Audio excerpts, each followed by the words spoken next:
नमस्कार दोस्तों, मैं राजेश अरोड़ा। प्रोग्राम आओ कुछ बात करें। जिस तरह कि ਤੁਸੀਂ ਜਾਣਦੇ ਹੋ ਕਿ ਪ੍ਰੋਗਰਾਮ ਆਓ ਕੁਝ ਬਾਤ ਕਰੇ ਦੇ ਵਿੱਚ ਅਸੀਂ ਹਰ ਵਾਰ ਤੁਹਾਨੂੰ ਇੱਕ ਨਵੀਂ ਸ਼ਖਸੀਅਤ ਦੇ ਨਾਲ ਬੁਲਾਉਂਦੇ ਹਾਂ। ਸੋ ਅੱਜ ਦੇ ਸਾਡੇ ਮਹਿਮਾਨ ਨੇ ਅਰੁਣ ਪੱਪਲ ਜੀ, ਜੋ ਕਿ ਮਾਰਕੀਟ ਕਮੇਟੀ ਦੇ ਚੇਅਰਮੈਨ ਵੀ ਨੇ, ਕਈ ਵਾਰ ਕਾਉਂਸਲਰ ਰਹਿ ਚੁੱਕੇ ਨੇ, ਲੰਬਾ ਰਾਜਨੀਤੀ 'ਚ ਅਨੁਭਵ ਰੱਖਦੇ ਨੇ। ਅੱਜ ਅਸੀਂ ਉਹਨਾਂ ਨਾਲ ਗੱਲ ਕਰਾਂਗੇ ਉਹਨਾਂ ਦੇ ਰਾਜਨੀਤਿਕ ਜੀਵਨ ਨੂੰ ਲੈ ਕੇ, ਕਾਂਗਰਸ ਪਾਰਟੀ ਦੀ ਕੁਝ ਪਾਲਿਸੀਜ਼ ਨੂੰ ਲੈ ਕੇ, ਹਲਕਾ ਸੈਂਟਰ 'ਚ ਕਦਵਰ ਨੇਤਾ ਨੇ, ਹਲਕਾ ਸੈਂਟਰ ਦੀ ਰਾਜਨੀਤੀ ਦੇ ਵੀ ਚਰਚਾ ਕਰਾਂਗੇ ਤੇ ਨਾਲ ਕੁਝ ਹੋਰ ਵੀ ਗੱਲਾਂ ਕਰਾਂਗੇ। ਪੱਪਲ ਜੀ, ਸਭ ਤੋਂ ਪਹਿਲੇ ਤੇ ਸਟੂਡੀਓ ਵਿੱਚ ਤੁਹਾਡੇ ਆਉਣ ਤੇ ਮੈਂ ਆਪਣੇ ਵੱਲੋਂ ਔਰ ਆਪਣੀ ਟੀਮ ਵੱਲੋਂ ਬਹੁਤ ਬਹੁਤ ਸਵਾਗਤ ਕਰਦਾ ਜੀ ਤੁਹਾਡਾ। ਧੰਨਵਾਦ ਜੀ ਤੁਹਾਡਾ, ਸ਼ੁਭ ਦਰਸ਼ਨ ਜੀ ਦਾ ਔਰ ਤੁਹਾਡੀ ਪੂਰੀ ਟੀਮ ਦਾ। ਪੱਪਲ ਜੀ, ਸਭ ਤੋਂ ਪਹਿਲੇ ਤੇ ਸਾਡੇ ਦਰਸ਼ਕ ਜਾਣਨਾ ਚਾਹਣਗੇ ਕਿ ਤੁਹਾਡੇ ਰਾਜਨੀਤਿਕ ਜੀਵਨ ਦੀ ਜਿਹੜੀ ਸ਼ੁਰੂਆਤ ਸੀ ਉਹ ਕਦੋਂ ਹੋਈ, ਕਿਹਨਾਂ ਪ੍ਰਸਥਿਤੀਆਂ 'ਚ ਹੋਈ, ਤੇ ਇਸ ਲੰਬੇ ਸਮੇਂ ਦੇ ਅਨੁਭਵ ਬਾਰੇ ਤੁਸੀਂ ਆਪ ਹੀ ਲੋਕਾਂ ਨੂੰ ਦੱਸੋ। ਮੇਰੇ ਰਾਜਨੀਤਿਕ ਜੀਵਨ ਦੀ ਸ਼ੁਰੂਆਤ ਮੈਂ ਕਹਿ ਸਕਣਾ ਜਦੋਂ ਮੈਂ ਪ੍ਰਾਇਮਰੀ ਸਕੂਲ 'ਚ ਪੜ੍ਹਦਾ ਸੀ, ਉਦੋਂ ਮੈਂ ਕੁਝ ਦੇਖਣ ਲੱਗਾ। ਕਿਉਂਕਿ 1968 'ਚ ਜੀ ਜਦੋਂ ਮੈਂ ਪ੍ਰਾਇਮਰੀ ਸਕੂਲ 'ਚ ਪੜ੍ਹਦਾ ਸੀ ਤੇ ਸ਼੍ਰੀ ਗੁਰਪ੍ਰਸਾਦ ਕਪੂਰ, ਉਦੋਂ ਮਿਊਨਿਸਪਲ ਕਮੇਟੀ ਹੁੰਦੀ ਸੀ ਜੀ, ਗੁਰਪ੍ਰਸਾਦ ਕਪੂਰ ਜੀ ਦੀ ਦੀਵਾਰ ਤੇ ਮੇਰੇ ਘਰ ਦੀ ਦੀਵਾਰ ਬਿਲਕੁਲ ਸਾਂਝੀਆਂ ਸਨ ਜੀ, ਤੇ ਉਹਨਾਂ ਨਾਲ ਪਰਿਵਾਰਿਕ ਸਬੰਧ ਮਿੱਤਰਤਾ ਪੂਰਵਕ ਸਨ। ਤੇ ਉਸ ਇਲੈਕਸ਼ਨ 'ਚ ਮੈਂ ਰਾਤ ਨੂੰ, ਗੁਰਪ੍ਰਸਾਦ ਜੀ ਉਸ ਵੇਲੇ ਰਾਤ ਨੂੰ ਚੁਣਾਵ ਪ੍ਰਚਾਰ ਇੱਕ ਜਲੂਸ ਦੀ ਸ਼ਕਲ ਦੇ ਵਿੱਚ ਜਿਹੜਾ ਵਾ ਉਹ ਕੀਤਾ ਜਾਂਦਾ ਸੀ ਜੀ। ਮੈਂ ਉਦੋਂ ਬੱਚਾ ਸੀ ਔਰ ਮੈਂ ਉਸ ਵੇਲੇ ਦੇ ਨੌਜਵਾਨ ਲੋਕਾਂ ਦੇ ਕੰਧਿਆਂ ਤੇ ਚੜ੍ਹ ਕੇ ਕਾਂਗਰਸ ਪਾਰਟੀ ਔਰ ਗੁਰਪ੍ਰਸਾਦ ਜੀ ਦੇ ਹੱਕ 'ਚ ਨਾਅਰੇ ਲਾਉਂਦਾ ਸੀ ਜੀ ਜੀ।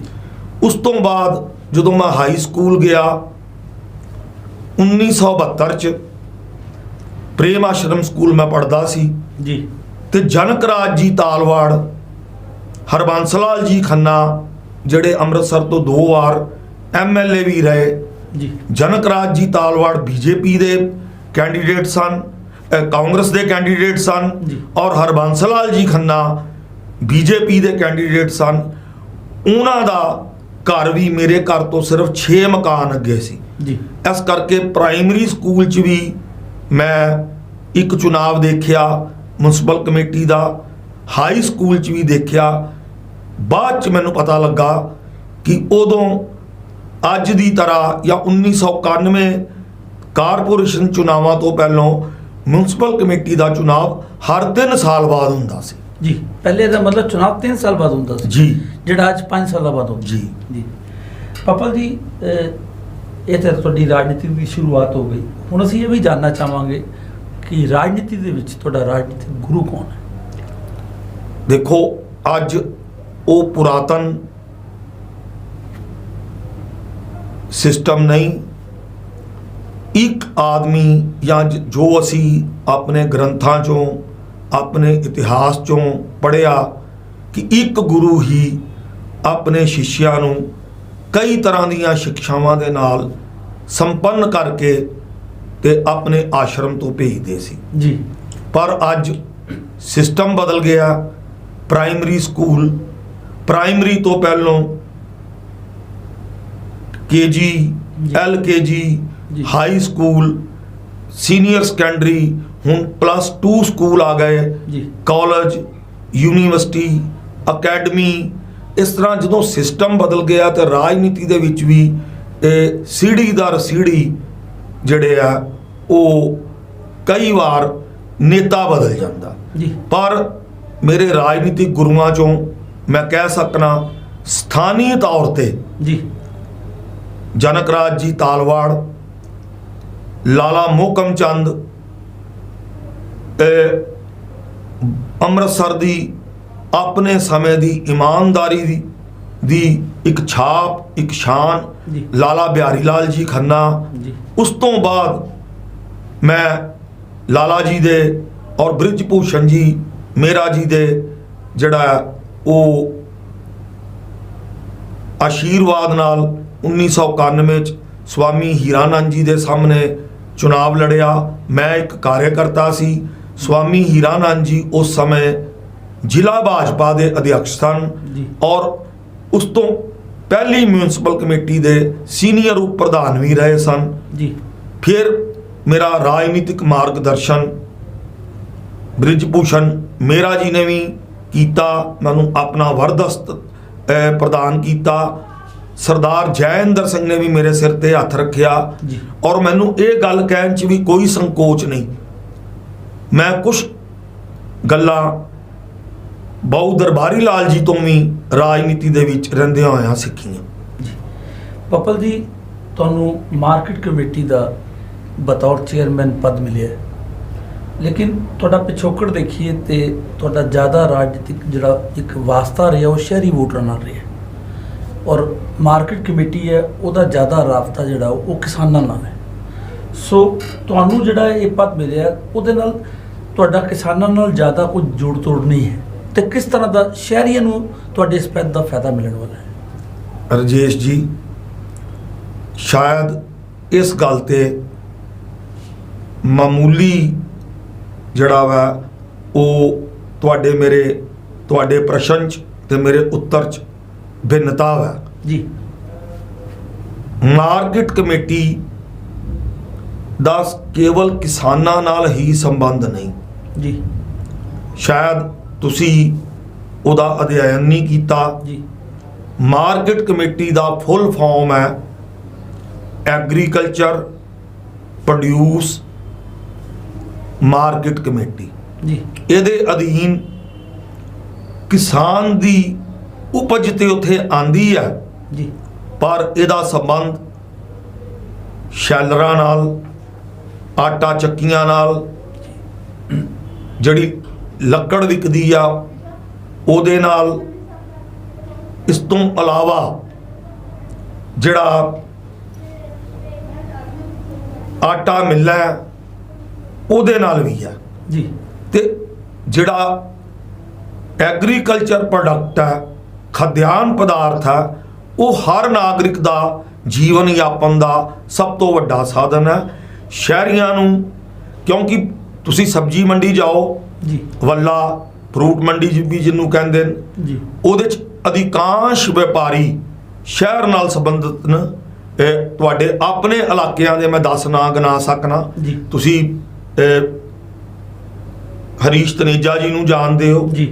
ਉਹਨਾਂ ਦਾ ਉੱਥੇ ਬਹੁਤ ਦੇਰ ਕਾਰੋਬਾਰ ਲੰਬੇ ਸਮੇਂ ਤੋਂ ਚੱਲਦਾ ਆ ਰਿਹਾ। ਜੀ। ਸ਼ਕਤੀ ਨਗਰ ਦੇ ਵਿੱਚ ਕਈ ਪਰਿਵਾਰ ਨੇ। ਜੀ। ਮੇਰੇ ਤੋਂ ਬਹੁਤ ਸਮਾਂ ਪਹਿਲੋਂ ਓਮ ਪ੍ਰਕਾਸ਼ ਜੀ ਲਾਟੀ ਸ਼ਾਹ ਵੀ ਉਹਦੇ ਚੇਅਰਮੈਨ ਰਹੇ। ਜੀ। ਉਹਨਾਂ ਦਾ ਵੀ ਇਸ ਟ੍ਰੇਡ ਦੇ ਵਿੱਚ ਇੱਕ ਬਹੁਤ ਵੱਡਾ ਜਿਹੜਾ ਵਾ ਉਹ ਵਪਾਰ ਹੈ। ਜੀ। ਜਿਹੜਾ ਉਹ ਕਰ ਰਹੇ। ਜੀ। ਇਸ ਕਰਕੇ ਸ਼ਹਿਰੀ ਲੋਕਾਂ ਦਾ ਵੀ ਇਸ ਵਪਾਰ ਦੇ ਨਾਲ, ਜਿਸ ਤਰ੍ਹਾਂ ਕੋਈ ਸ਼ੈਲਰ ਵਾਲਾ, ਕੋਈ ਆਟਾ ਚੱਕੀ ਵਾਲਾ, ਕੋਈ ਆਟਾ ਮਿਲ ਵਾਲਾ, ਜੀ। ਉਹ ਸ਼ਹਿਰੀ ਲੋਕਾਂ ਦਾ ਵੀ ਉਹ ਤਾਲੁਕ ਹੈ। ਪਰ ਜਿਹੜੀ ਪ੍ਰੋਡਕਸ਼ਨ ਹੈ, ਜੀ, ਖਾਦਿਆਨ ਦੀ ਜਿਹੜਾ ਉਹਦੀ ਉਤਪਤੀ ਹੈ, ਉਹ ਤੇ ਕਿਸਾਨ ਜਾਂ ਖੇਤ ਜਾਂ ਮਿੱਟੀ ਦੇ ਨਾਲ ਹੀ ਸੰਬੰਧਿਤ ਆ। ਜੀ। ਪਰ ਉਹਦੀ ਜ਼ਰੂਰਤ 'ਚ ਇੱਕ ਇਨਸਾਨ ਦੇ ਤੌਰ ਤੇ ਮੈਂ ਵੀ ਆ ਤੇ ਤੁਸੀਂ ਵੀ ਹੋ। ਉਹਦੇ ਵਿੱਚ ਕੋਈ ਇੰਨੀ ਜ਼ਿਆਦਾ ਕੋਈ ਪਰੇਸ਼ਾਨੀ ਵਾਲੀ ਗੱਲ ਨਹੀਂ, ਕਿਉਂਕਿ ਮੇਰੇ ਤੋਂ ਪਹਿਲੋਂ ਜੀ ਧਰਮਵੀਰ ਜੀ ਵੀ ਬਣੇ। ਜੀ। ਮੇਰੇ ਨਾਲ ਪਾਰਸ਼ਦ ਰਹੇ ਨਰਿੰਦਰ ਅਰੋੜਾ ਜੀ ਵੀ ਬਣੇ। ਉਹਨਾਂ ਦਾ ਵੀ ਇਸ ਟ੍ਰੇਡ ਨਾਲ ਤਾਲੁਕ ਆ। ਬਹੁਤ ਜ਼ਿਆਦਾ ਸ਼ਹਿਰੀ ਲੋਕ ਇਸ ਟ੍ਰੇਡ ਦੇ ਵਿੱਚ ਸ਼ਾਮਲ ਨੇ। ਜੀ। ਪਪਲ ਜੀ, ਇਹਦੇ 'ਚ ਕੋਈ ਡਾਇਰੈਕਟਰ ਵੀ ਹੁੰਦੇ ਨੇ ਜਾਂ ਮੈਂਬਰ ਵੀ ਹੁੰਦੇ ਨੇ? ਹਾਂ ਜੀ। ਕਿੰਨੇ ਮੈਂਬਰ ਹੁੰਦੇ ਪਪਲ ਜੀ?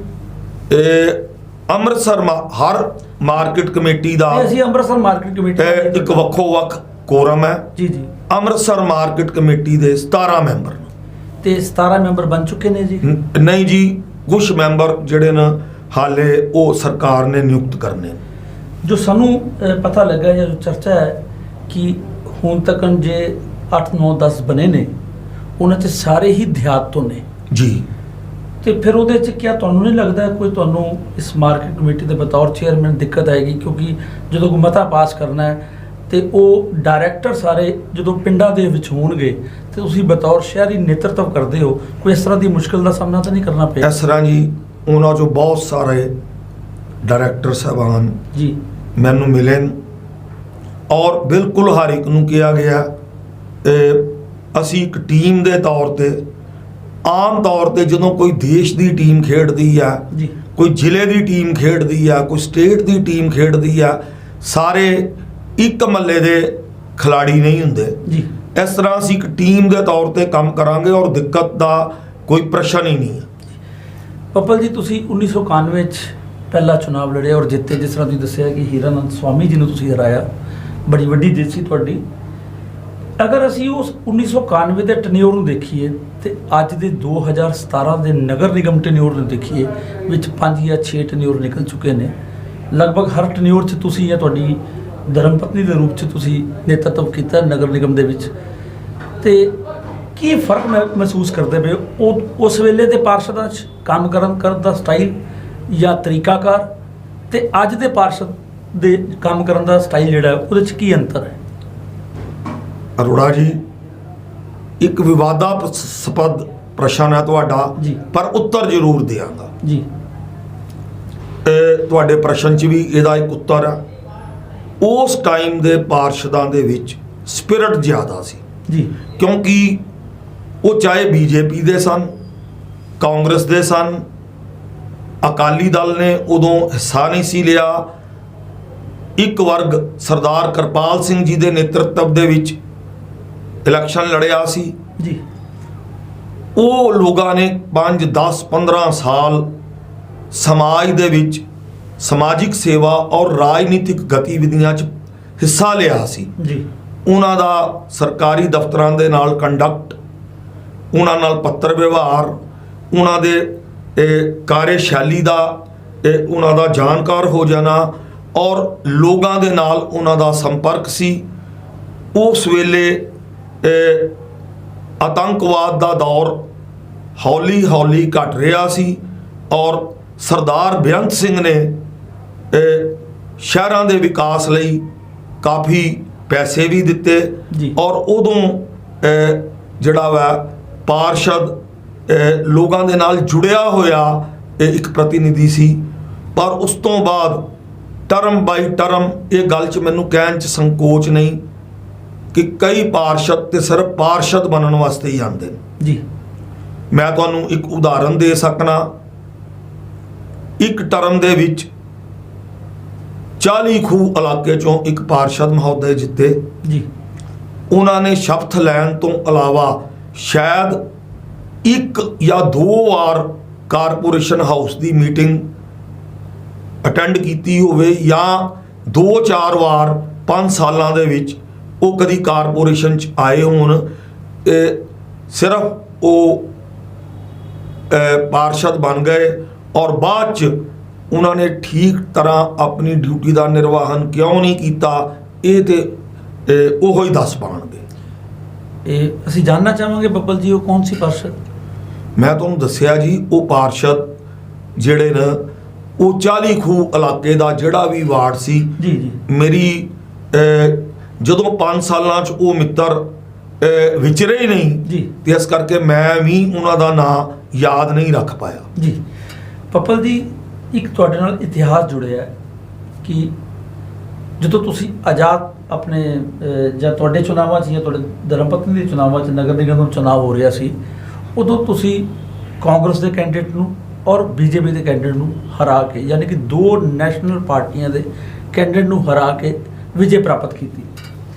ਇਹਦਾ ਕ੍ਰੈਡਿਟ ਤੁਸੀਂ ਕਿਹਨੂੰ ਆਪਣੇ ਕੰਮਾਂ ਨੂੰ ਦਿੰਦੇ ਹੋ ਜਾਂ ਜਿਨ੍ਹਾਂ ਪਾਰਟੀਆਂ ਨਾਲ ਤੁਸੀਂ ਰਹਿ ਕੇ ਕੰਮ ਕੀਤੇ ਉਹਨਾਂ ਪਾਰਟੀ ਦੇ ਲੋਕ ਤੁਹਾਡੇ ਨਾਲ ਇਸ ਲੈਵਲ ਤੇ ਜੁੜ ਗਏ? ਇਹਦਾ ਕੀ ਕਾਰਨ ਹੈ ਕਿ 2 ਨੈਸ਼ਨਲ ਪਾਰਟੀਆਂ ਨੂੰ ਹਰਾ ਕੇ ਤੁਸੀਂ ਜਦੋਂ ਆਜ਼ਾਦ ਜਿੱਤੇ, ਉਹਦਾ ਮੁੱਖ ਕਾਰਨ ਕੀ ਸੀ? ਦੇਖੋ, ਕਾਰਨ ਇੱਕ ਦੇ ਨਾਲ ਕੋਈ ਆਦਮੀ ਲਗਾਤਾਰ ਨਹੀਂ ਜਿੱਤ ਸਕਦਾ ਜੀ। ਕਈ ਕਾਰਨ ਹੁੰਦੇ ਨੇ। ਲੋਕਾਂ ਨਾਲ ਸਨੇਹ ਕਰੋ ਜੀ ਤੇ ਉਹਨਾਂ ਕੋਲੋਂ ਸਨੇਹ ਪ੍ਰਾਪਤ ਕਰੋ।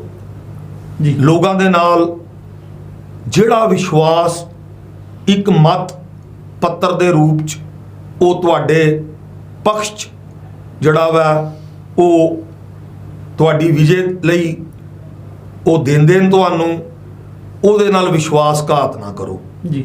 ਖੇਤਰ ਦੀਆਂ ਵਿਕਾਸ ਸੰਬੰਧੀ ਸਮੱਸਿਆਵਾਂ ਦਾ ਪੂਰੀ ਤਰ੍ਹਾਂ ਖਿਆਲ ਰੱਖੋ, ਲੋਕਾਂ ਦੇ ਵਿੱਚ ਜਾਓ ਔਰ ਇਹਦੇ ਨਾਲ ਨਾਲ ਆਪਣੇ ਉਸ ਖੇਤਰ ਜਾਂ ਆਸ-ਪਾਸ ਦੇ ਖੇਤਰਾਂ 'ਚ ਲੋਕਾਂ ਦੇ ਸਮਾਜਿਕ, ਪਰਿਵਾਰਿਕ ਜੀ, ਧਾਰਮਿਕ, ਸਿੱਖਿਆ ਸੰਸਥਾਵਾਂ ਜਿਹੜੀਆਂ ਵੀ ਇਹ ਲੋਕਾਂ ਦੀਆਂ ਜ਼ਰੂਰਤਾਂ ਤੁਸੀਂ ਪੂਰੀਆਂ ਕਰਾ ਸਕਦੇ ਹੋ ਜਾਂ ਉਹਨਾਂ ਨੂੰ ਕੋਈ ਕਠਿਨਾਈ ਅਨੁਭਵ ਹੁੰਦੀ ਹੈ, ਉਹਦੇ ਵਿੱਚ ਤੁਸੀਂ ਅਗਰ ਇੱਕ ਠੀਕ ਤਰ੍ਹਾਂ ਇੱਕ ਸੇਵਕ ਦਾ, ਇੱਕ ਸਹਿਯੋਗੀ ਦਾ, ਇੱਕ ਮਿੱਤਰ ਦਾ, ਇੱਕ ਪਰਿਵਾਰ ਦੇ ਸਦੱਸਿਆ ਦਾ ਰੋਲ ਅਦਾ ਕਰਦੇ ਹੋ, ਫਿਰ ਲੋਕ ਤੁਹਾਡੇ ਤੇ ਵਿਸ਼ਵਾਸ ਕਰਨਗੇ ਜੀ। ਇਹ ਜਿੱਤ ਦਾ ਜਿਹੜਾ ਕਾਰਨ ਹੈ, ਮੈਂ ਇਹਦਾ ਸਭ ਤੋਂ ਜ਼ਿਆਦਾ ਸ਼੍ਰੇ ਪ੍ਰਭੂ ਨੂੰ ਦੇਣਾ, ਈਸ਼ਵਰ ਨੂੰ ਦੇਣਾ, ਜੀ। ਰੱਬ ਨੂੰ ਦੇਣਾ, ਵਾਹਿਗੁਰੂ ਨੂੰ ਦੇਣਾ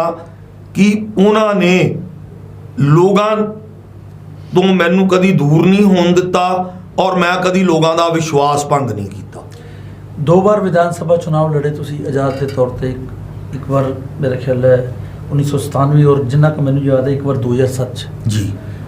ਬੜੀ ਅੱਛਾ ਵੋਟਾਂ ਮਿਲੀਆਂ। ਇੱਕ ਵਾਰ ਤੁਹਾਨੂੰ, ਜੇ ਮੈਂ ਯਾਦ ਠੀਕ ਹੈ, ਤੁਸੀਂ ਮੈਨੂੰ ਵੈਸੇ ਦੱਸੋਗੇ ਪੂਰਾ, ਕੋਈ 7700 ਦੇ ਕੋਲ, ਤੇ ਇੱਕ ਵਾਰ 10000 ਪਲੱਸ। ਹਾਂ, ਇੱਕ ਵਾਰ ਮਿਲੀ ਸੀ 7800 ਜੀ। ਸਮਥਿੰਗ 7800 ਤੋਂ ਜ਼ਿਆਦਾ ਸਨ ਇਹ 97 ਦੀ ਗੱਲ ਹੋਏਗੀ ਜੀ, ਤੇ ਦੂਸਰੀ ਵਾਰ 10,500 ਦੇ ਕਰੀਬ ਜੀ। ਪੱਪਲ ਜੀ 2 ਵਾਰ ਵਿਧਾਨ ਸਭਾ ਚੁਣਾਵ ਲੜੇ ਹੋ, ਜਿੰਨਾ ਕਿ ਮੈਨੂੰ ਜਾਣਕਾਰੀ ਹੈ ਕਿ ਮੇਰਾ ਖਿਆਲ ਹੈ ਹਲਕਾ ਕੇਂਦਰੀ ਜਿੱਥੋਂ ਤੁਸੀਂ ਲੜੇ ਹੋ ਸੈਂਟਰ ਚੋਂ, ਅੱਜ ਦਿਨ ਤੱਕ 30 ਸਾਲਾਂ 'ਚ ਇੰਨੀਆਂ ਵੋਟਾਂ ਕਿਸੇ ਵੀ ਆਜ਼ਾਦ ਉਮੀਦਵਾਰ ਨੇ ਨਹੀਂ ਲਿੱਤੀਆਂ ਹੋਣਗੀਆਂ। ਹਾਂ ਜੀ, ਮੈਨੂੰ 1997 'ਚ ਪੋਲ ਵੋਟਾਂ ਦਾ 25% ਵੋਟ ਜਿਹੜੇ ਨੇ ਉਹ ਲੋਕਾਂ ਨੇ ਮੇਰੇ ਸਮਰਥਨ 'ਚ ਦਿੱਤੇ ਜੀ। ਹੁਣ ਇਹ ਦੱਸੋ ਕਿ 2 ਵਾਰ ਵਿਧਾਨ ਸਭਾ ਚੁਣਾਵ ਲੜੇ ਆਜ਼ਾਦ, ਅੱਜ ਮਾਰਕੀਟ ਕਮੇਟੀ ਦੇ ਚੇਅਰਮੈਨ ਹੋ, ਲੰਬਾ ਅਨੁਭਵ ਹੈ ਨਗਰ ਨਿਗਮ ਦਾ, ਕਈ ਵਾਰ ਕਾਉਂਸਲਰ ਬਣ ਚੁੱਕੇ, ਅੱਗੇ ਕੀ ਇੱਛਾ ਹੈ ਵਿਧਾਨ ਸਭਾ ਨੂੰ ਲੈ ਕੇ? ਦੇਖੋ, ਵਿਧਾਨ ਸਭਾ ਨੂੰ ਲੈ ਕੇ ਜਿਹੜੇ ਪਹਿਲੇ ਵੀ ਚੁਣਾਵ ਲੜੇ ਗਏ ਜੀ, ਉਹਦੇ ਵਿੱਚ ਮੈਂ ਸਮਝਦਾ ਕਿ ਉਸ ਸਮੇਂ ਦੇ ਵਿਧਾਇਕ ਜਿਹੜੇ ਸਿੱਖਿਆ ਰਾਜ ਮੰਤਰੀ ਵੀ ਰਹੇ ਜੀ, ਡਿਪਟੀ ਸਪੀਕਰ ਵੀ ਰਹੇ ਜੀ, ਉਹ ਸ਼ਾਇਦ ਉਹ ਸਵਾਰਥੀ, ਅਵਸਰਵਾਦੀ ਲੋਕਾਂ ਨੂੰ ਠੀਕ ਤਰ੍ਹਾਂ ਨਿਯੰਤਰਿਤ ਨਹੀਂ ਕਰ ਪਾਏ। ਜਿਹੜੇ ਲੋਕ ਮੈਂ ਜਿਸ ਗੱਲ ਲਈ ਡਿਜ਼ਰਵ ਕਰਨਾ ਸਾਂ ਉਹ ਮੈਨੂੰ ਉੱਥੇ ਦੇਖਣਾ ਨਹੀਂ ਸੀ ਚਾਹੁੰਦੇ ਜੀ, ਔਰ ਵਿਧਾਇਕ ਮਹੋਦਏ ਉਹਨਾਂ ਨੂੰ ਸਮਝਾ ਨਹੀਂ ਪਾਏ ਜਾਂ ਨਿਯੰਤਰਿਤ ਨਹੀਂ ਕਰ ਪਾਏ। ਉਹ ਇੱਕ ਐਸਾ ਵਾਤਾਵਰਣ ਬਣ ਗਿਆ ਕਿ ਜਿਹਦੇ ਵਿੱਚ ਡੂ ਐਂਡ ਡਾਈ ਜੀ, ਜਿਹੜੀ ਆ ਉਹ ਗੱਲ ਦੇ ਇਮਤਿਹਾਨ 'ਚ ਮੈਨੂੰ ਆਪਣੇ ਆਪ ਨੂੰ ਪਾਣਾ ਪਿਆ। ਪਰ ਤੁਸੀਂ ਤੇ ਉਹਨਾਂ ਕੋਲੋਂ ਹੁਣੇ ਕਿਹਾ ਕਿ ਬਹੁਤ ਕੁਝ ਸਿੱਖਿਆ ਵੀ ਹੈ। ਮੈਂ ਬਿਲਕੁਲ ਪਹਿਲੋਂ ਕਿਹਾ ਜੀ, ਜਦੋਂ ਉਹ 77 'ਚ ਪਹਿਲਾ ਚੁਣਾਵ ਲੜੇ ਜੀ, 80 'ਚ ਚੁਣਾਵ ਲੜੇ ਜੀ, 85 ਚ ਲੜੇ, 80 'ਚ ਲੜੇ ਜੀ, ਉਸ ਤੋਂ 85 ਚ ਵੀ ਲੜੇ। ਹਾਂਜੀ 85 'ਚ ਲੜੇ ਜੀ, ਜੀ, ਉਹਨਾਂ ਨੇ ਤਾਂ 7 ਵਾਰ ਕੰਟੀਨਿਊਸਲੀ ਜੀ, ਲਗਾਤਾਰ ਚੁਣਾਵ ਲੜੇ। ਪਰ ਜਦੋਂ ਇਹ ਮੈਂ ਮਹਿਸੂਸ ਕਰਨਾ ਸਾਂ ਕਿ ਮੈਂ ਆਪਣੀ ਸੋਚ ਔਰ ਆਪਣੀ ਕਾਰਜਸ਼ੈਲੀ ਮੁਤਾਬਕ ਅਨਾਵਸ਼ਕ ਜੀ, ਜਿਹੜੀ ਆ ਹੈਂਚਮੈਨ ਹੋਣ ਦੀ, ਚਮਚਾ ਹੋਣ ਦੀ ਭੂਮਿਕਾ ਬਿਲਕੁਲ ਨਹੀਂ ਨਿਭਾ ਸਕਦਾ ਜੀ, ਤੇ ਉਹਦਾ ਮੈਨੂੰ ਇੱਕ ਵਧੀਆ ਵਰਕਰ ਮੈਂ ਆਪਣੇ ਆਪ ਨੂੰ ਆਪਣੇ ਮੂੰਹ ਤੋਂ ਕਹਿ ਰਿਹਾ ਜੀ, ਸਿਰਫ ਵਰਕਰ। ਜੀ, ਤੇ ਮੈਨੂੰ ਸਨਮਾਨਜਨਕ ਸਥਾਨ ਔਰ ਸਨਮਾਨਜਨਕ ਵਿਵਹਾਰ ਨਹੀਂ ਮਿਲਿਆ ਤੇ ਉਹ ਪ੍ਰਸਥਿਤੀਆਂ ਉਤਪੰਨ ਹੋਈਆਂ, ਯਾਨੀ ਕਿ ਮਜਬੂਰੀ 'ਚ ਲੜਨਾ ਪਿਆ। ਤੇ ਮੈਂ ਤੁਹਾਨੂੰ ਇਹ ਕਹਾਂਗਾ ਕਿ ਜਦੋਂ ਕਿਸੇ ਕਾਰਜਕਰਤਾ ਨੂੰ ਜਿਹੜਾ ਆਪਣੇ ਆਪ ਨੂੰ ਸੈਨਿਕ ਸਮਝ ਕੇ ਇਹ ਪਾਰਟੀ ਔਰ ਪਾਰਟੀ ਉਮੀਦਵਾਰ ਦੀ ਸਹਾਇਤਾ ਕਰੇ, ਉਹਦੇ ਨਾਲ ਸਹਿਯੋਗ ਕਰੇ। ਅਗਰ ਉਹਨੂੰ ਸਨਮਾਨਜਨਕ ਵਿਵਹਾਰ ਨਹੀਂ ਮਿਲਦਾ ਜੀ ਤੇ ਉਦਾਹਰਣ ਭਰੇ ਪਏ ਨੇ ਇਤਿਹਾਸ 'ਚ, ਤੇ ਉੱਥੇ ਵਿਦਰੋਹ ਨਿਸ਼ਚਿਤ ਰੂਪ 'ਚ ਹੋਇਆ। ਪੱਪਲ ਜੀ 2 ਵਾਰ ਵਿਧਾਨ ਸਭਾ ਲੜੇ, ਇੰਨੀ ਵਾਰ ਦਾ ਤਜਰਬਾ। ਇੱਕ ਚੀਜ਼ ਤੁਹਾਡੇ ਕੋਲੋਂ ਸਿਰਫ ਸੈਂਟਰ ਹਲਕੇ ਦੀ ਜਾਣਨਾ ਚਾਹੁੰਦੇ ਹਾਂ ਜੀ।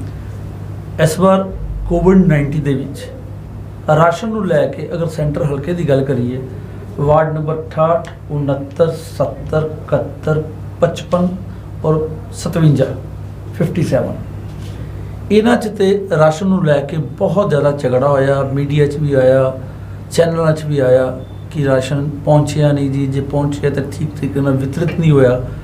ਕੀ ਕਾਰਨ ਸਮਝਦੇ ਹੋ? ਕਿਆ ਮੌਜੂਦਾ MLA ਦੀ ਜਿਹੜਾ ਕਾਰਜਸ਼ੈਲੀ ਤੇ ਪ੍ਰਸ਼ਨ ਚਿੰਨ੍ਹ ਹੈ, ਜਾਂ ਉੱਥੋਂ ਦੇ ਕਾਉਂਸਲਰ ਜਿਹੜੇ ਨੇ ਉਹ ਠੀਕ ਤਰ੍ਹਾਂ ਇਸ ਡਿਊਟੀ ਨੂੰ ਨਹੀਂ ਨਿਭਾ ਸਕੇ? ਇਸ ਤਰ੍ਹਾਂ ਇਹ ਵੀ ਤੁਹਾਡਾ ਇੱਕ ਪੱਤਰਕਾਰ ਦੇ ਤੌਰ ਤੇ ਵਿਵਾਦਾਸਪਦ ਪ੍ਰਸ਼ਨ ਹੈ, ਪਰ ਮੈਂ ਇਹਦਾ ਵੀ ਉੱਤਰ ਦਿਆਂਗਾ। ਸਾਨੂੰ ਉਮੀਦ ਹੈ ਜੀ ਕਿ ਤੁਸੀਂ ਇੱਕ ਬੇਬਾਕ ਨੇਤਾ ਹੋ ਔਰ ਸਾਡੇ ਹਰ ਪ੍ਰਸ਼ਨ ਦਾ ਉੱਤਰ ਦਿਓਗੇ। ਉਹਦੇ ਵਿੱਚ ਅਪੇਖਸ਼ਾਵਾਂ ਜੀ, ਆਕਾਂਖਸ਼ਾਵਾਂ, ਇੱਛਾਵਾਂ ਲੋਕਾਂ ਦੀਆਂ ਸਦਾ ਹੁੰਦੀਆਂ। ਜੀ, ਫਰਵਰੀ ਤੱਕ ਵਿਸ਼ੇਸ਼ ਉੱਚ ਸਤਰ ਦੀ ਰਾਸ਼ਟਰੀ ਲੀਡਰਸ਼ਿਪ ਜੀ, ਜਾਂ ਉੱਚ ਸਤਰ ਦੀ ਬਿਊਰੋਕ੍ਰੇਸੀ ਤੋਂ ਇਲਾਵਾ ਕਰੋਨਾ ਨਾਂ ਦੀ ਕਿਸੇ ਗੱਲ ਦਾ ਆਮ ਕਿਸੇ ਨਾਗਰਿਕ, ਜਾਂ ਮੈਂ ਕਹਿ ਲਾਂ ਕਿਸੇ ਪਾਰਸ਼ਦ, ਵਿਧਾਇਕ ਜਾਂ ਕਈ ਸੰਸਥਾ ਨੂੰ ਵੀ ਸ਼ਾਇਦ ਗਿਆਨ ਨਹੀਂ ਸੀ। ਜੀ, ਚੀਨ 'ਚ ਜਦੋਂ ਇਹਦੀ ਗੱਲ ਨਿਕਲੀ ਤੇ ਚੀਨ ਨੇ ਉਹਨੂੰ ਦਬਾ ਲਿਆ। ਜੀ, ਸਾਡੇ ਦੇਸ਼ 'ਚ ਸ਼ਾਇਦ ਜਨਵਰੀ ਦੇ ਆਖਰੀ ਹਫਤੇ ਕਰੋਨਾ ਦਾ ਇੱਕ ਮਰੀਜ਼ ਜਿਹੜਾ ਵਾ ਟਰੇਸ ਹੋਇਆ। ਜੀ, ਉਸ ਤੋਂ ਬਾਅਦ ਜਿਹੜਾ ਇਹ ਅਚਾਨਕ ਵਿਸ਼ਵ ਵਿਆਪੀ ਇਹ ਮਹਾਮਾਰੀ ਦਾ ਰੂਪ ਲੈ ਗਿਆ ਕਰੋਨਾ, ਜੀ, ਉਹਦੇ ਵਿੱਚ ਕਿਸੇ ਨੇ ਜਿਸ ਤਰ੍ਹਾਂ ਬਰਸਾਤ ਆਣੀ ਹੈ, ਇਹਦੇ ਵਿੱਚ ਕਾਰਪੋਰੇਸ਼ਨਾਂ ਸੀਵਰੇਜ ਵਿਵਸਥਾ ਠੀਕ ਕਰਦੀਆਂ, ਜੀ, ਰੋਡਸ ਠੀਕ ਕਰਦੀਆਂ, ਜੀ, ਸੀਵਰੇਜ ਠੀਕ ਤਰ੍ਹਾਂ ਪਾਣੀ ਲੈ ਸਕਣ, ਰੋਡ ਗੁਲਿਸ ਦੀ ਸਫਾਈ ਕਰਾਉਂਦੀਆਂ। ਉਸੇ ਤਰ੍ਹਾਂ ਸੈਨਾ ਸਮੇਂ-ਸਮੇਂ ਤੇ ਯੁੱਧ ਅਭਿਆਸ ਕਰਦੀਆਂ, ਜੀ, ਪਰ ਇਹਦਾ ਕੋਈ ਪੂਰਵ ਅਨੁਮਾਨ ਨਹੀਂ ਸੀ। ਜੀ, ਪੂਰਵ ਅਨੁਮਾਨ ਨਾ ਹੋਣ ਕਾਰਨ ਇਹ ਜਿਹੜਾ ਤੁਸੀਂ ਪ੍ਰਸ਼ਨ ਕੀਤਾ, ਜੀ, ਇੰਨੀਆਂ ਵਾਰਡਾਂ 'ਚ ਉਹ ਸਭ ਕੁਝ ਨਹੀਂ ਹੋਇਆ ਜਿੰਨਾ ਤੁਸੀਂ ਆਪਣੇ ਪ੍ਰਸ਼ਨ 'ਚ ਪੁੱਛ ਰਹੇ ਹੋ। ਜੀ, ਲੇਕਿਨ ਮੈਂ ਸਮਝਦਾ ਲੋਕਾਂ ਦੀਆਂ ਅਪੇਖਸ਼ਾਵਾਂ, ਆਕਾਂਖਸ਼ਾਵਾਂ, ਜੀ, ਲੋਕ ਚਾਹੁੰਦੇ ਸੀ, ਉਹਨਾਂ ਦੀ ਜ਼ਰੂਰਤ ਵੀ ਸੀ, ਜੀ, ਪਰ ਮੈਂ ਸਮਝਦਾ ਕਿ ਜਿੰਨੀਆਂ ਵਾਰਡਾਂ ਦਾ ਤੁਸੀਂ ਕਿਹਾ, ਇੱਕ ਅੱਧੀ ਵਾਰਡ ਛੱਡ ਕੇ ਕੋਈ ਜ਼ਿਆਦਾ ਪ੍ਰੋਬਲਮ ਨਹੀਂ ਸੀ। ਪਰ ਮੈਂ ਮੰਨਣਾ ਜੀ, ਇਹਨਾਂ ਵਾਰਡਾਂ ਦੇ ਵਿੱਚ ਸਲਮ ਏਰੀਏ ਵੀ ਕਈਆਂ ਵਾਰਡਾਂ 'ਚ ਬਹੁਤ ਜ਼ਿਆਦਾ ਹਨ। ਜੀ, ਜੀ, ਉਹਨਾਂ ਨੂੰ ਸਰਕਾਰੀ ਰਾਸ਼ਨ ਵੀ ਜਨਰਲ ਵਾਰਡਾਂ ਤੋਂ ਵੱਧ ਦਿੱਤਾ ਗਿਆ ਜੀ। ਸਰਕਾਰ ਵੱਲੋਂ। ਜੀ, ਹਲਕੇ ਦੇ ਵਿਧਾਇਕ ਮੰਤਰੀ ਸ਼੍ਰੀ OP ਸੋਨੀ ਵੱਲੋਂ ਵੀ ਇਹ ਜਿਹੜੀ ਮਦਦ ਕੀਤੀ ਗਈ, ਜੀ, ਉਹ ਇਨਸਾਈਡ ਸਿਟੀ ਦੇ ਵਾਰਡਾਂ ਨਾਲੋਂ ਵੱਧ ਕੀਤੀ ਗਈ। ਜੀ, ਜੇ ਕਿਤੇ ਕੋਈ ਕਮੀ ਰਹਿ ਗਈ ਹੈ, ਜੀ, ਪਰ ਉਹ ਗੱਲ ਤੇ ਇਲਾਕੇ 'ਚ ਜਾਣ ਤੋਂ ਬਾਅਦ ਹੀ ਪਤਾ ਲੱਗ ਸਕਦੀ ਸੀ। ਪਰ ਕੋਈ ਪਾਰਸ਼ਦ ਕੋਸ਼ਿਸ਼ ਕਰਦਾ ਉਹ ਦੂਸਰੇ ਪਾਰਸ਼ਦ ਦੇ ਖੇਤਰ 'ਚ ਹਸਤਕਸ਼ੇਪ ਨਾ ਕਰੇ। ਜੀ, ਲੇਕਿਨ ਵਿਪਕਸ਼ ਨੇ ਖੁਦ ਤੇ ਕੁਝ ਕੀਤਾ ਨਹੀਂ। ਜੀ, ਟੀਵੀ ਚੈਨਲਾਂ ਤੇ ਫੋਟੋਆਂ ਲਵਾਉਣ ਵਾਸਤੇ ਤੇ ਉਸ ਗੱਲ ਨੂੰ ਇੱਕ ਮੁੱਦਾ ਬਣਾਇਆ, ਪਰ ਉਹ ਲੋਕਾਂ 'ਚ ਚੱਲਿਆ ਨਹੀਂ। ਮੈਂ ਇਹਦਾ ਇੱਕ ਉਦਾਹਰਨ ਦਿਆਂਗਾ। ਜੀ, ਕੁਝ ਮਿੱਤਰਾਂ ਨੇ ਜਿਹੜੇ ਭਾਜਪਾ ਨਾਲ ਸੰਬੰਧਿਤ ਨੇ, ਜੀ, ਉਹਨਾਂ ਨੇ ਵੀ 3-4 ਦਿਨ ਮੋਦੀ ਰੋਟੀ ਬੈਂਕ ਦਾ ਇੱਕ ਉਦਘੋਸ਼ ਲਿਖ ਕੇ ਜੀ, ਤੇ ਉਹ ਸੇਵਾ ਕੀਤੀ।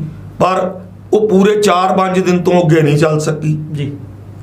ਤੇ ਇਹ ਤੇ ਵਿਪਕਸ਼ ਦਾ ਇੱਕ ਮੁੱਦਾ ਸੀ ਕਿ ਜਿੱਥੇ ਜਿੱਥੇ ਕਾਂਗਰਸ ਸ਼ਾਸਿਤ ਰਾਜ ਨਹੀਂ ਹੈਗੇ ਜੀ। ਉੱਥੇ ਇਹ ਪ੍ਰੋਬਲਮਸ ਨਹੀਂ ਆਈਆਂ। ਜੀ ਜੀ ਇਸ ਕਰਕੇ ਕਿਤੇ ਕਮੀ ਰਹਿ ਸਕਦੀ ਆ ਜੀ ਕਿਉਂਕਿ ਅਸੀਂ ਸਾਰਿਆਂ ਦੀਆਂ ਇੱਛਾਵਾਂ ਦੀ ਪੂਰਤੀ ਨਹੀਂ ਕਰ ਸਕਦੇ, ਜੀ ਜੀ ਪਰ ਅਗਰ 5% ਦੀ ਕਿਤੇ ਕਮੀ ਰਹੀ ਆ ਜੀ। ਤੇ ਉਹਦਾ ਪ੍ਰਚਾਰ 50% ਦੇ ਰੂਪ 'ਚ ਆਪਣੇ ਆਪ ਨੂੰ ਟੀਵੀ ਚੈਨਲਾਂ 'ਚ, ਅਖਬਾਰਾਂ 'ਚ, ਜੀ YouTube, ਹੋਰ ਵੀ ਜਿਹੜੇ ਸੋਸ਼ਲ ਮੀਡੀਆ ਦੇ ਸਿਸਟਮ ਨੇ ਉਹਨਾਂ 'ਚ ਸਜਾਉਣ ਵਾਸਤੇ ਵੀ ਕਿ ਮੇਰੀ ਤਸਵੀਰ, ਮੇਰੀ ਫੋਟੋ, ਮੇਰਾ ਹੱਥ ਉੱਚੇ ਕੀਤਾ ਹੋਇਆ ਜੀ। ਤੇ ਉੱਚਾ ਨਾਰਾ ਮਾਰਦਾ ਹੋਇਆ ਜੀ। ਲੋਕ ਮੈਨੂੰ ਸੁਣਨ। ਇਸ ਤੋਂ ਜ਼ਿਆਦਾ ਕੋਈ ਐਨੀ ਗੱਲ ਨਹੀਂ ਹੈਗੀ। ਨਹੀਂ, ਜਿਹੜੇ ਲੋਕ ਮੰਤਰੀ ਸਾਹਿਬ ਨੇ ਤੇ ਬਹੁਤ ਵਧੀਆ ਪ੍ਰਬੰਧ ਕੀਤੇ ਸੀ। ਨਹੀਂ ਬੱਬਲ ਜੀ, ਜਿਹੜੇ ਲੋਕ ਖੁਦ ਕਹਿ ਰਹੇ ਨੇ ਇਹਨਾਂ ਵਾਰਡਾਂ 'ਚ ਕਿ ਸਾਨੂੰ ਰਾਸ਼ਨ ਨਹੀਂ ਮਿਲ ਰਿਹਾ, ਅਸੀਂ ਕੌਂਸਲਰ ਸਾਹਿਬ ਕੋ ਵੀ ਗਏ ਹਾਂ, ਅਸੀਂ MLA ਸਾਹਿਬ ਕੋ ਵੀ ਗਏ ਹਾਂ, ਕਿਆ ਲੋਕ ਬਿਨਾਂ ਵਜ੍ਹਾ ਇਹ ਵਿਰੋਧ ਕਰ ਰਹੇ ਸੀ? ਨਹੀਂ, ਲੋਕ ਕਿਸੇ ਚੰਦ ਲੋਕਾਂ ਨੂੰ ਸ਼ਿਕਾਇਤ ਹੋ ਸਕਦੀ ਆ ਔਰ ਉਹਦਾ ਨਿਵਾਰਨ ਵੀ ਹੋਣਾ ਚਾਹੀਦਾ ਸੀ, ਜੀ ਲੇਕਿਨ ਮੈਂ ਜਿੰਨੀਆਂ ਕਲਿੱਪਿੰਗਸ ਤੁਹਾਡੇ ਚੈਨਲ ਤੇ ਵੀ ਦੇਖੀਆਂ ਜੀ ਉਹਦੇ ਵਿੱਚ ਉਹੋ ਹੀ ਲੋਕ ਸਨ ਜਿਹੜੇ ਖੁਦ ਚੁਣਾਵ ਲੜ ਚੁੱਕੇ ਸਨ ਜੀ। ਵੱਖ-ਵੱਖ ਰਾਜਨੀਤਿਕ ਪਾਰਟੀ ਦੀਆਂ ਟਿਕਟਾਂ ਤੇ, ਜੀ। ਔਰ ਅੱਜ ਪਰਾਜੇ ਤੋਂ ਬਾਅਦ ਉਹ ਆਪਣੀ ਜ਼ਮੀਨ ਤਲਾਸ਼ਣ ਲਈ ਇੱਕ ਬਹਾਨੇ ਦੇ ਰੂਪ 'ਚ ਜੀ। ਇਹਨੂੰ ਜਿਹੜਾ ਵਾ ਉਹ ਆਪਣਾ ਇੱਕ ਹਥਿਆਰ ਬਣਾਉਣਾ ਚਾਹੁੰਦੇ ਨੇ। ਜੀ ਪੱਪਲ ਜੀ, ਸਿੱਧੂ ਜੀ ਦੇ ਨਾਲ ਤੁਸੀਂ BJP 'ਚ ਵੀ ਗਏ, ਸਿੱਧੂ ਜੀ ਹੁਣ ਕਾਂਗਰਸ 'ਚ ਆ ਗਏ, ਤੁਸੀਂ ਵੀ ਕਾਂਗਰਸ 'ਚ ਹੋ, ਕੈਸੇ ਸੰਬੰਧ ਚੱਲ ਰਹੇ ਨੇ ਰਾਜਨੀਤਿਕ? ਦੇਖੋ, ਸਿੱਧੂ ਜੀ ਇੱਕ ਸ਼ਾਨਦਾਰ ਵਿਅਕਤੀਤਵ ਦੇ ਮਾਲਕ ਨੇ ਜੀ। ਸਿੱਧੂ ਜੀ ਸਮਝਦਾਰ, ਜਿਹੜੇ ਜਿਹੜੇ ਖੇਤਰ ਦੇ ਵਿੱਚ ਉਹਨਾਂ ਨੇ ਆਪਣੇ ਕਦਮ ਰੱਖੇ, ਇੱਕ ਜੀ। ਖਿਲਾੜੀ ਦੇ ਤੌਰ ਤੇ, ਖਿਲਾੜੀ ਤੋਂ ਬਾਅਦ ਰਾਜਨੀਤਿज्ञ ਦੇ ਤੌਰ ਤੇ, ਜੀ। ਚਾਹੇ ਉਹ BJP 'ਚ ਰਹੇ, ਹੁਣ ਕਾਂਗਰਸ 'ਚ ਨੇ। ਇਹ ਸਿੱਧੂ ਜੀ ਇੱਕ ਚੰਗੇ ਇਨਸਾਨ ਨੇ। ਮੈਂ ਉਹਨਾਂ ਦੇ ਚੰਗੇ ਇਨਸਾਨ ਹੋਣ ਦੀ ਕਦਰ ਕਰਦਾ। ਰਾਜਨੀਤਿਕ ਸੰਬੰਧ ਨਹੀਂ ਦੱਸੇ ਤੁਸੀਂ ਕੈਸੇ ਤੁਹਾਡੇ?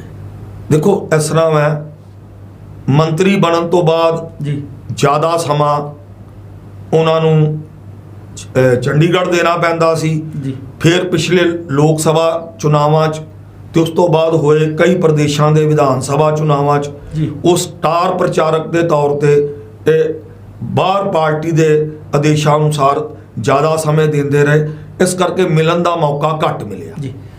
ਰਾਜਵੀਰ ਜੀ ਨੂੰ ਲੈ ਕੇ ਇੱਕ ਤੁਸੀਂ ਵੀ ਪ੍ਰੈਸ ਕਾਨਫਰੰਸ ਕੀਤੀ ਸੀ ਕਿ BJP ਪ੍ਰਿਸ਼ਠਭੂਮੀ ਦੇ ਨੇ, ਉਹਨਾਂ ਨੂੰ ਪ੍ਰਧਾਨ ਨਾ ਬਣਾਇਆ ਜਾਵੇ, ਔਰ ਮੇਰਾ ਖਿਆਲ ਹੈ ਲੀਡ ਹੀ ਤੁਸੀਂ ਕਰ ਰਹੇ ਸੀ ਉਸ ਪ੍ਰੈਸ ਕਾਨਫਰੰਸ ਨੂੰ, ਔਰ ਜੋ ਚਰਚਾ ਹੈ ਤੁਹਾਡੀ ਡਿਊਟੀ ਵੀ ਲੱਗੀ ਕਿ ਸਾਰੇ ਇਹਨੂੰ ਇੱਕ ਲਾਮਬੰਦ ਕਰਕੇ ਤੇ ਇਸ ਮੁਹਿੰਮ ਨੂੰ ਚਲਾਇਆ ਜਾਵੇ। ਕੁਝ ਇਹਦੇ ਬਾਰੇ ਖੁਲਾਸਾ ਕਰੋ।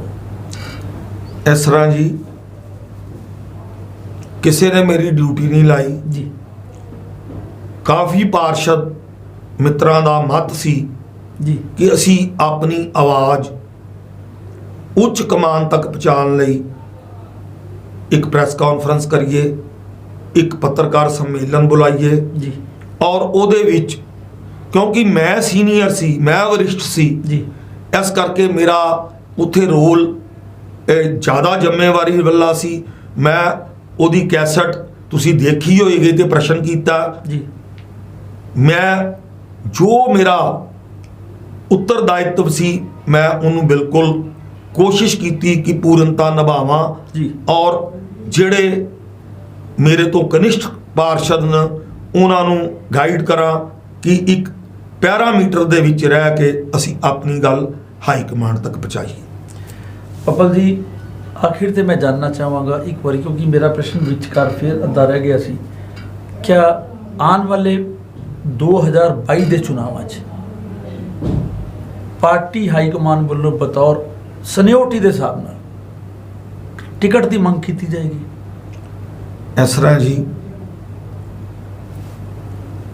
ਸੋਨੀ ਸਾਹਿਬ ਵਧੀਆ ਕੰਮ ਕਰ ਰਹੇ ਨੇ ਜੀ, ਔਰ ਸਾਰੇ ਪਾਰਸ਼ਦਾਂ ਨੂੰ ਨਹੀਂ, ਕਾਰਜਕਰਤਾਵਾਂ ਨੂੰ, ਔਰ ਕੋਵਿਡ ਦਾ ਜੋਖਮ ਉਠਾ ਕੇ ਵੀ ਜੀ ਕਈ ਵਾਰ ਉਹਨਾਂ ਨੇ ਕੰਟੇਨਮੈਂਟ ਜ਼ੋਨਸ ਦੇ ਵਿੱਚ ਸੀਪੀ ਸਾਹਿਬ ਜਿਨ੍ਹਾਂ ਦਾ ਕੰਮ ਕਾਬਲੇ ਤਾਰੀਫ ਹੈ, ਜੀ ਡਿਪਟੀ ਕਮਿਸ਼ਨਰ ਸਾਹਿਬ ਜਿਨ੍ਹਾਂ ਦਾ ਕੰਮ ਕਾਬਲੇ ਤਾਰੀਫ ਹੈ, ਜੀ ਉਸ ਖਤਰੇ ਵਾਲੇ ਹਾਲਾਤਾਂ ਦੇ ਵਿੱਚ ਵੀ ਆਪਣੀ ਡਿਊਟੀ ਨਿਭਾਈ ਆ ਔਰ ਉਹਨਾਂ ਨੂੰ ਸ਼ਾਇਦ ਡਿਸਟਰਬ ਕਰਨ ਦਾ ਕਿਸੇ ਦਾ ਵੀ ਕੋਈ ਇਰਾਦਾ ਨਹੀਂ। ਜੀ ਲਾਸਟ ਦੇ ਵਿੱਚ ਗੁਰੂ ਨਗਰੀ ਦੇ ਲੋਕਾਂ ਨੂੰ ਔਰ ਸਾਡੇ ਦੇਖਣ ਵਾਲੇ ਦਰਸ਼ਕਾਂ ਨੂੰ ਕੋਵਿਡ-19 ਦੇ ਨਿਯਮਾਂ ਨੂੰ ਲੈ ਕੇ ਜੇ ਤੁਸੀਂ ਕੋਈ ਸੰਦੇਸ਼ ਦੇਣਾ ਚਾਹੁੰਦੇ ਹੋ। ਦੇਖੋ, ਕੋਵਿਡ-19 ਇੱਕ ਜਿਹੜਾ ਉਹਦੀ ਉਤਪਤੀ ਔਰ ਉਹਦਾ ਸਾਰੇ ਵਿਸ਼ਵ ਦੇ ਵਿੱਚ ਫੈਲ ਜਾਣਾ ਇੱਕ ਵਿਸ਼ਵ ਵਿਆਪੀ ਤਰਾਸਦੀ ਉਹ ਬਣ ਗਿਆ। ਉਹਦੇ ਵਿੱਚ ਤਾਂ ਮੈਂ ਇੱਕੋ ਹੀ ਗੱਲ ਕਹਾਂਗਾ ਕਿ ਆਪਣੇ ਦੇਸ਼ ਦੇ ਡਾਕਟਰ ਸਾਹਿਬਾਨ, ਜੀ ਵਿਗਿਆਨਿਕ, ਜਿਹੜੀਆਂ ਸਾਡੀਆਂ ਭੈਣਾਂ ਨਰਸਿਸ ਨੇ, ਪੈਰਾਮੈਡੀਕਲ ਸਟਾਫ ਹੈ ਔਰ ਦੂਸਰੇ ਕਰਮਚਾਰੀ ਨੇ, ਜਿਸ ਤਰ੍ਹਾਂ ਸਫਾਈ ਵਿਭਾਗ ਦੇ ਕਰਮਚਾਰੀ ਨੇ, ਜੀ ਇਹਦੇ ਨਾਲ ਨਾਲ ਲੋਕ ਇੱਕ ਵਰਗ ਦਾ ਨਾਂ ਨਹੀਂ ਲੈਂਦੇ। ਉਹ ਕਰਮਚਾਰੀ ਹੈ ਸੀਵਰਮੈਨ। ਜੀ ਸੀਵਰਮੈਨ ਦਾ ਕੰਮ ਸਭ ਤੋਂ ਜ਼ਿਆਦਾ ਜੋਖਿਮਪੂਰਨ ਹੈ। ਜੀ ਲੋਕ ਮੈਂ ਕਈਆਂ 3-4 ਮਹੀਨਿਆਂ ਤੋਂ ਸੁਣ ਰਹੇ ਆ, ਕਦੀ ਕਿਸੇ ਨੇ ਸੀਵਰਮੈਨ ਦਾ ਨਾਂ ਨਹੀਂ ਲਿਆ, ਜਦ ਕਿ ਉਹ ਸਭ ਤੋਂ ਜ਼ਿਆਦਾ ਜੋਖਿਮ 'ਚ ਰਹਿ ਕੇ ਇਹ ਸਾਨੂੰ ਸੇਵਾ ਦੇ ਰਿਹਾ।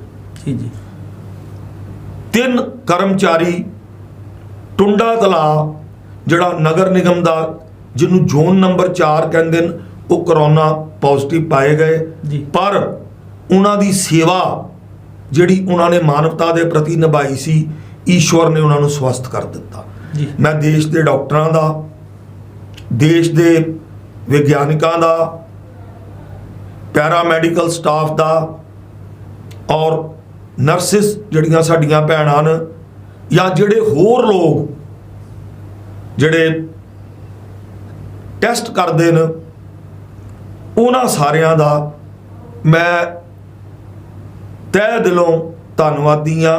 ਈਸ਼ਵਰ ਉਹਨਾਂ ਨੂੰ ਹੋਰ ਸ਼ਕਤੀ ਔਰ ਸਮਰੱਥਾ ਦੇਣ ਕਿ ਬਿਨਾਂ ਕਿਸੇ ਦਵਾਈ ਤੋਂ, ਜੀ ਬਿਨਾਂ ਕਿਸੇ ਵੈਕਸੀਨ ਤੋਂ ਔਰ ਬਿਨਾਂ ਕੋਈ ਜਲਦੀ ਦੀ ਖੋਜ ਦੀ ਉਮੀਦ ਵੀ ਘੱਟ ਹੈ, ਜੀ ਉਹਨਾਂ ਨੇ ਲੱਖਾਂ ਰੋਗੀਆਂ ਨੂੰ ਠੀਕ ਕੀਤਾ। ਲੋਕ ਸੋਸ਼ਲ ਡਿਸਟੈਂਸ ਜਿਹੜਾ ਸ਼ਬਦ ਆ, ਮੈਂ ਇਹਨੂੰ ਕਹਾਂਗਾ ਫਿਜ਼ੀਕਲ ਡਿਸਟੈਂਸ। ਜੀ ਫਿਜ਼ੀਕਲ ਡਿਸਟੈਂਸ ਵੱਲ ਧਿਆਨ ਦੇਣ। ਹਰ ਆਦਮੀ ਸਮਝ ਲੈਂਦਾ ਕਿ ਚਲੋ ਉਹਨੂੰ ਹੋ ਗਿਆ ਤੇ ਮੈਨੂੰ ਕੀ, ਪਰ ਇਹ ਜਿਸ ਭਿਆਵਹ ਢੰਗ ਦੇ ਨਾਲ ਜੀ। ਸਾਰੇ ਵਿਸ਼ਵ ਨੂੰ ਆਪਣੀ ਚਪੇਟ 'ਚ ਲੈ ਰਿਹਾ, ਉਹਦੇ ਤੇ ਮੈਂ ਲੋਕਾਂ ਨੂੰ ਇੱਕੋ ਹੀ ਨਿਵੇਦਨ ਕਰਾਂਗਾ ਕਿ ਜਿੱਥੋਂ ਤੱਕ ਜ਼ਿਆਦਾ ਤੋਂ ਜ਼ਿਆਦਾ ਹੋ ਸਕਦਾ ਉਹ ਮਹਿਫਲਾਂ ਨਾ ਲਾਉਣ। ਜੀ। ਜਿਹੜਾ ਸਾਡਾ ਪੰਜਾਬ ਦਾ ਕਲਚਰ ਹੈ, ਜੀ ਇਕੱਠੇ ਹੋ ਕੇ ਨਾ ਬੈਠਣ, ਮਾਸਕ ਜ਼ਰੂਰ ਪਾਉਣ। ਜੇ ਕੋਈ ਸੈਨੀਟਾਈਜ਼ ਮਹਿੰਗਾ ਹੋਣ ਕਾਰਨ ਵਰਤੋਂ ਨਹੀਂ ਕਰ ਸਕਦਾ ਤੇ ਸਾਬਣ ਦੀ 5 ਰੁਪਏ ਦੀ ਵੀ ਜਿਹੜੀ ਆ ਉਹ ਟਿੱਕੀ ਮਿਲ ਜਾਂਦੀ ਆ, ਉਹਦੇ ਨਾਲ ਹਰ 1 ਘੰਟੇ ਦੇ ਵਿੱਚ 1-2 ਵਾਰ ਹੱਥ ਜ਼ਰੂਰ ਧੋਣ। ਜੀ ਔਰ ਲੋਕਾਂ ਨੂੰ, ਹਰ ਬੰਦੇ ਨੂੰ ਆਪਣੇ ਸਹਿਤ ਅਨੁਸ਼ਾਸਨ 'ਚ ਰਹਿਣਾ ਪਏਗਾ, ਕਿਉਂਕਿ ਹਾਲੇ ਇਹਦਾ ਕੋਈ ਸਫਲ ਇਲਾਜ ਦੀ ਔਸ਼ਧੀ ਨਹੀਂ ਆਈ। ਜੀ ਔਰ ਇੱਕ ਗੱਲ ਮੈਂ ਰਾਜੇਸ਼ ਜੀ ਤੁਹਾਡੇ ਨਾਲ ਵੀ ਸਾਂਝੀ ਕਰਾਂਗਾ ਜੀ ਕਿ ਪ੍ਰਧਾਨ ਮੰਤਰੀ ਜੀ ਨੇ ਪਿਛਲੇ ਹਫਤੇ ਜਦ ਸੀਐਮ ਸਾਹਿਬਾਨ ਦੇ ਨਾਲ ਮੀਟਿੰਗ ਕੀਤੀ ਜੀ ਔਰ ਪ੍ਰਧਾਨ ਮੰਤਰੀ ਜੀ ਨੇ ਵੀ ਮੰਨਿਆ ਕਿ ਸਾਰੇ ਚੀਫ ਮਿਨਿਸਟਰਸ ਨੂੰ ਜਿਹੜਾ ਵਾ ਉਹ ਕੈਪਟਨ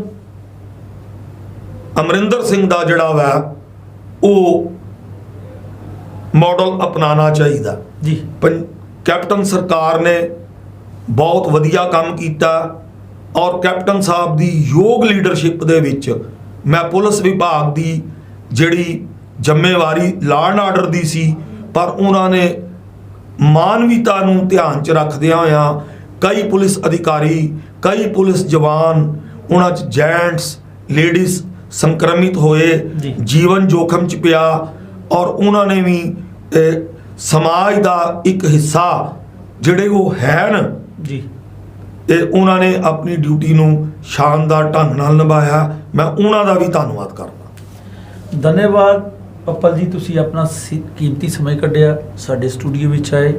ਮੈਂ ਆਪਣੇ ਵੱਲੋਂ, ਆਪਣੀ ਟੀਮ ਵੱਲੋਂ ਤੁਹਾਡਾ ਬਹੁਤ ਬਹੁਤ ਸ਼ੁਕਰਗੁਜ਼ਾਰ ਹਾਂ ਜੀ। ਮੈਂ ਤੁਹਾਡੀ ਸਾਰੀ ਟੀਮ, ਇਸ ਮੈਨੇਜਮੈਂਟ ਔਰ ਇਸ ਚੈਨਲ ਜਿਹੜਾ ਸਮਾਚਾਰ ਪੱਤਰ ਵੀ ਪ੍ਰਕਾਸ਼ਿਤ ਕਰਦਾ, ਜੀ ਵਿਸ਼ੇਸ਼ ਕਰ ਇਸ ਟੀਮ ਦੇ ਕੈਪਟਨ ਸ਼ੁਭ ਦਰਸ਼ਨ ਜੀ ਦਾ, ਜਿਨ੍ਹਾਂ ਦੇ ਨਾਲ ਮੇਰੇ ਵੱਡੇ Bhai Sahib retired principal Hindu college Rakesh ਮੇਰਾ ਜੀ ਜੀ। ਦੇ ਇਹ ਪਰਮ ਮਿੱਤਰ ਵੀ ਨੇ। ਜੀ ਜੀ ਉਸ ਕਾਰਨ ਇਹ ਮੇਰੇ ਵੱਡੇ ਭਾਈ ਨੇ ਤੇ ਮੈਂ ਇਹਨਾਂ ਦਾ ਵੀ ਧੰਨਵਾਦ ਕਰਨਾ ਕਿ ਇਹਨਾਂ ਨੇ ਮੈਨੂੰ ਇੱਥੇ ਤੁਹਾਡੇ ਰਾਹੀਂ, ਦਿਸ਼ਾ ਜੀ ਦੇ ਰਾਹੀਂ ਬੁਲਾ ਕੇ ਜਿਹੜਾ ਸਮੇਂ ਦਿੱਤਾ, ਮੈਂ ਵੀ ਤੁਹਾਡੀ ਸਾਰੀ ਟੀਮ ਦਾ ਸ਼ੁਕਰੀਆ ਅਦਾ ਕਰਨਾ। ਧੰਨਵਾਦ ਜੀ। ਦੋਸਤੋ, ਜਿਸ ਤਰ੍ਹਾਂ ਕਿ ਤੁਸੀਂ ਦੇਖਿਆ ਕਿ ਪੱਪਲ ਜੀ ਨੇ ਵੀ ਇੱਕ ਦੂਸਰੇ को दूरी बनाने ਦਾ, कोविड-19 ਦੇ ਨਿਯਮਾਂ ਦਾ ਪਾਲਣ ਕਰਨ ਦਾ, ਔਰ ਖਾਸ ਕਰ ਜਿਸ ਤਰ੍ਹਾਂ ਇਹਨਾਂ ਨੇ ਪੁਲਿਸ ਦੇ ਯੋਗਦਾਨ ਦੀ ਤਾਰੀਫ ਕੀਤੀ ਹੈ, ਔਰ ਇਹਨਾਂ ਦੇ ਨਾਲ ਨਾਲ ਹੋਰ ਜਿਹੜੀ ਸਿਆਸੀ ਗੱਲਾਂ ਹੋਈਆਂ ਤੁਸੀਂ ਸਭ ਨੇ ਸੁਣਿਆ। ਮੈਂ ਰਾਜੇਸ਼ ਅਰੋੜਾ, ਪ੍ਰੋਗਰਾਮ ਆਓ ਕੁਝ ਬਾਤ ਕਰੇ ਦੇ ਵਿੱਚ ਇੱਕ ਨਵੀਂ ਸ਼ਖਸੀਅਤ ਦੇ ਨਾਲ ਜਲਦੀ ਹਾਜ਼ਰ ਹੋਵਾਂਗਾ। ਤਦ ਤੱਕ ਲਈ ਇਜਾਜ਼ਤ ਦਿਓ। ਨਮਸਕਾਰ।